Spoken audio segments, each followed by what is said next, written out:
All right, what's going on? I have some new Q posts. Things are getting hot in DC. Now, Jack Dorsey, how was your meeting with Pelosi? So it seems like at Jack Dorsey had a meeting with Pelosi, Nancy Pelosi. All right. I wanted to remind you about that because we have some new Q posts. All right, we have some new Q posts. Here they are. Now, I just want to go over this really quick. All right, on this, it has Bill and Melinda Gates, Microsoft, Google, Epic, and the Little Kids Foundation, which people have been digging into, and it is a lot of weird symbols, a lot of weird stuff, a lot of massaging kids, just creepy stuff, right? And then we have 614. I was just in the 24-hour stream, and that's where I'm at right now. I have my sound off. But just to get information, I like to go on there when we have new Q drops. But I said I got to inform my subscribers about what's going on. Somebody in the thing said 614 is Donald Trump's birthday. All right, Donald Trump's birthday. Now we're gonna go on to the new Q post now, and I'm gonna also get into some relevant news. It's right now. I'm on the West Coast. I woke up about an hour ago. Right now it's 4:47 a.m. on the West Coast, and we're gonna get into some new Q posts right now. Okay, so this was yesterday, last night at 10:45 p.m. Stay tuned. Everything has meaning or a purpose. At Jack getting nervous, phase 2, Q. So Jack Dorsey getting nervous. Remember, he met with Pelosi, and there's more to it here. At 10:51, it says, gun found by the United States Secret Service was an intercept we provided. This is not a game. Protect code went live. Code signals clean. We are moving up the timetable. Q. So yesterday in Mar-a-Lago, there was a gun found by the driver of the press van that was in the motorcade. And there is all kinds of chatter, all kinds of, it might have been a hit. There might have been, some sort of, MK Ultra that was released or, activated or whatever. We do not know, so everybody has their eyes on this. But it says, this is not a game. Protect code went live. Code signals clean. We're moving up the timetable. And then 1 minute to 11 at 10:59 p.m. Big post. At Jack thought he was protected. No sleep since drop. Tasked 3 to remove followers in drip order and restrict. So is he talking about the conservative voices on Twitter? Everybody has been messaging me saying they are losing subscribers on Twitter. You wouldn't believe how many messages I woke up to. I just took 1 day off. Unbelievable. A lot of people are losing their Twitter followers, and we already know that they are suppressing conservative voices and just American voices, all over the place. Anybody that has anything that's against the narrative of this deep state. It's unbelievable. They are literally waging war on the American people through this technology. So big post at Jack thought he was protected. No sleep since drop. Is that drop the one about Pelosi? The meeting with Pelosi? Tasked 3 to remove followers in drip order and restrict. Coincidence? Hot in DC. No sleep. Stay tuned. Q. And that was in reference to a Anon saying Deep Dream equals Twitter. Project Deep Dream. Right here at Snowden. Where are you? Not Russia. Eyes on. You are now a liability. Helping at Jack. Project Deep Dream. We will never forget. Eric Schmidt failed. Where is Eric Schmidt? John Perry Barlow, define the end. The day of reckoning is upon us. John 3:16, Q. Now, yesterday at 11:03 p.m., coincidence? And that is in he's coming back from an anon saying, protect 614-46 from 788. Number 788. Is that post number 788? 614 is Donald Trump. 46 from 788. All right. 1111. That's 1111. That's quite a number right there. AG Sessions. U.S. Cyber Task Force important. Q. AG Sessions. United States Cyber Task Force important. Q. All right.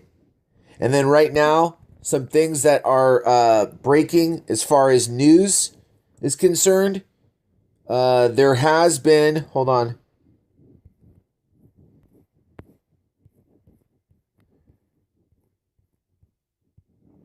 This was 12 minutes before I started making the video. Berlin train station evacuated over suspicious package. A railway station in central Berlin has been evacuated following the discovery of a suspicious package, police have confirmed. Details to follow. That's all the information, guys. It's right off the news wire. Right off the news wire. Now, we also had a regulator in South Korea. The South Korean cryptocurrency regulator found dead at home. Jung Ki-jun, 52 years old, found dead in his home. Just wanted to cover that. All right.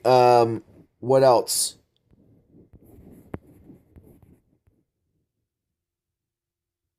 Yes. All right. This is ACLJ. The ACLJ files 2 new lawsuits against the deep state. Once again, taking on the deep state over both the sham Clinton investigation and the Uranium-1 scandal.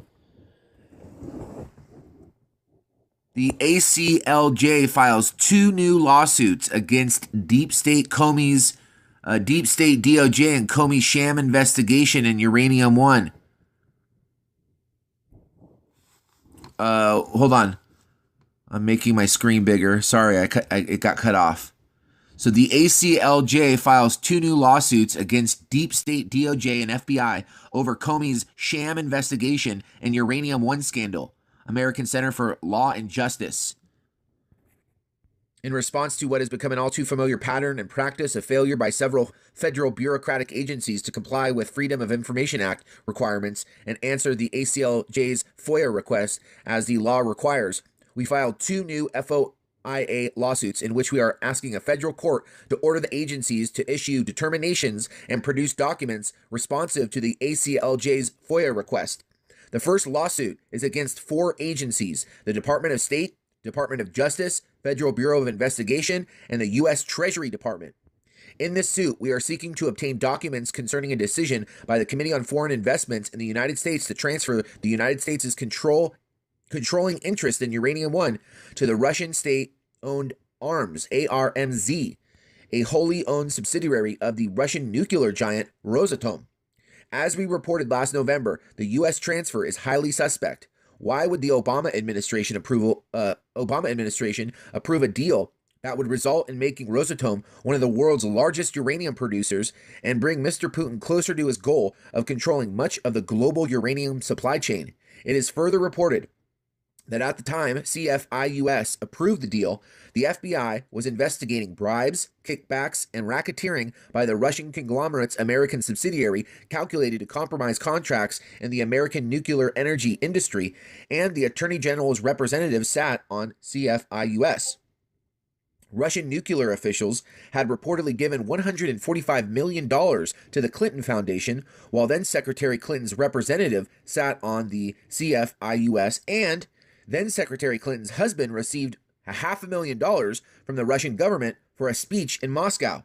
The ACLJ's FOIA and now the resulting lawsuit seeks information that would shed light on all this ill-advised and frankly foolish deal approved by SFIUS, specifically the information the ACLJ has demanded in its FOIA request will reveal just how much information the Obama FBI DOJ provided to members of the CFIUS before its approval of the deal, as well as the validity of reports that Russia tried to bribe Hillary Clinton.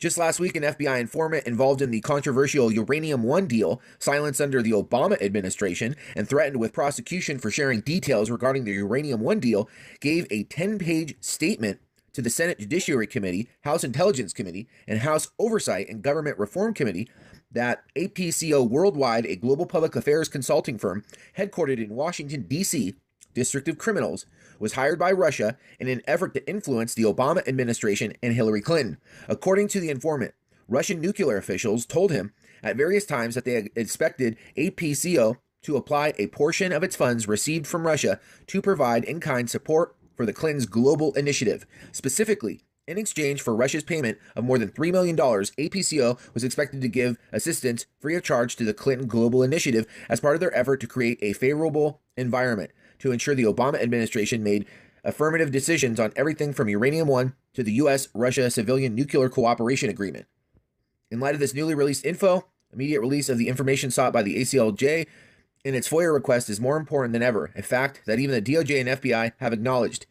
In an initial response to our FOIA request, the DOJ and FBI conceded that the information the ACLJ seeks is a matter of widespread and exceptional media interest in which there exist possible questions about the government's integrity which affect public confidence and should be released as soon as possible. The DOJ's National Security Division further reiterated that there is a particular urgency to inform the public about an actual or alleged federal government activity. Despite these acknowledgments, the government, after more than 3 months' time, has yet to produce any documents.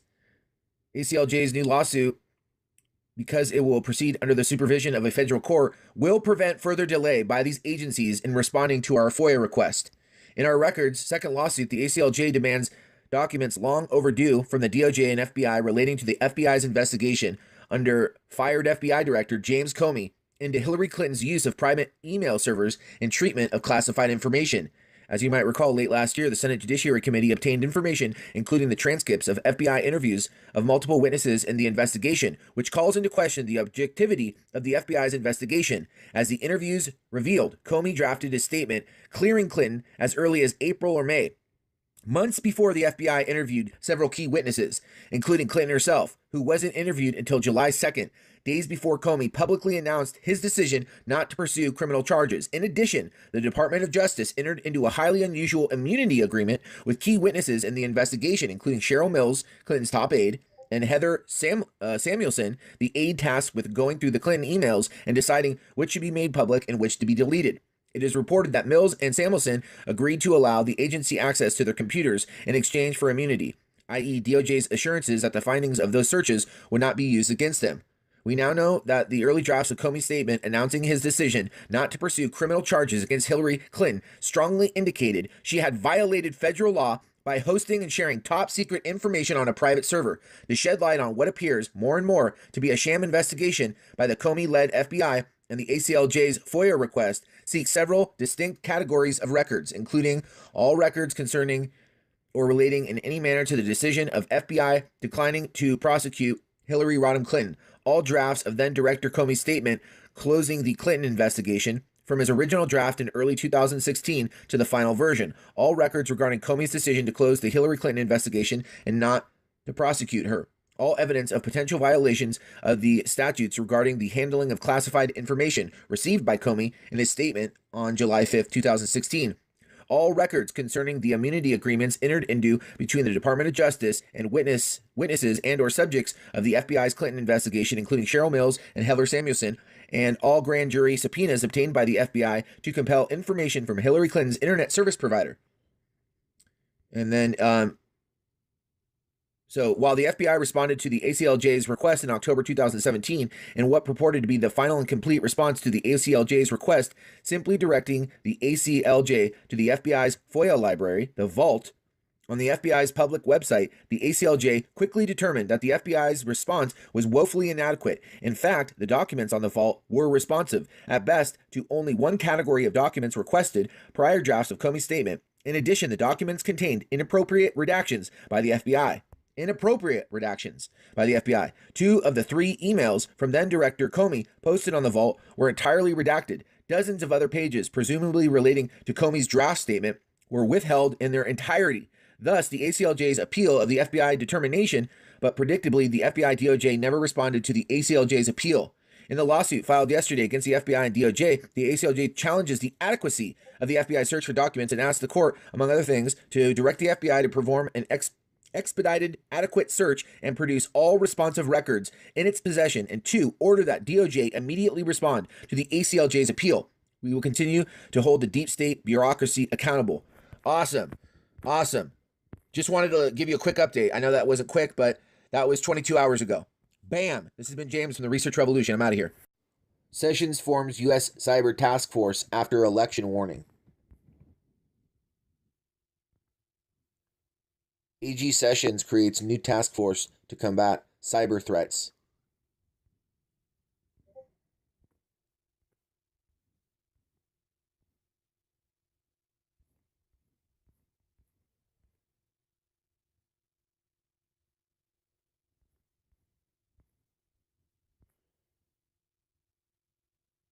Alice in Wonderland, are you ready to expose the intel needed against these black hats to start locking them up?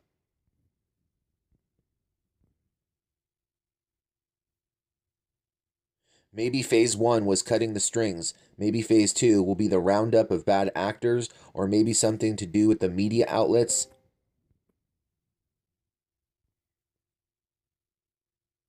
Yes, post 788.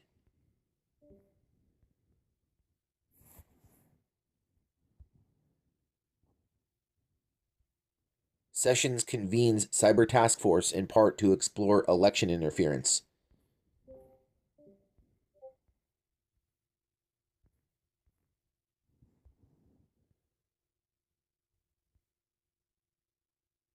Center for New American Security Insiders on board members. Name, connections, relationships. Michelle Florney, co-chairwoman. Other board members on board members.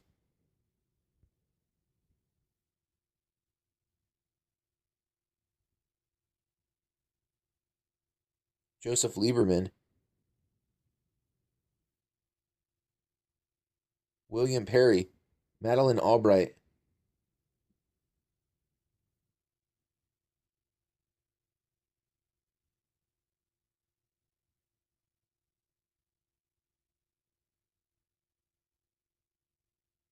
Michelle Davis.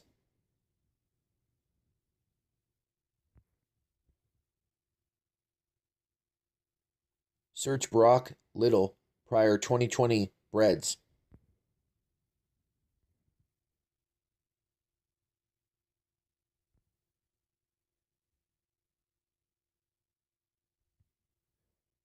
Joseph Rusty Walter III and his wife Paula donated $101 million for neuroscience research and a variety of other programs. The money will help the medical center create more endowed chairs in facility research and teaching positions. The money will also expand the neuroscience research project and a translation research program, and will support the Houston Methodist Employee Relief Fund, which aids those who suffered significant losses from Hurricane Harvey. Mr. Walter is a geologist and the chairman of his family's Walter Oil and Gas Corporation. Q team about to seize Twitter. Corrupt, broken, traitors, justice, jail, death, Q. Hammer of Thor coming.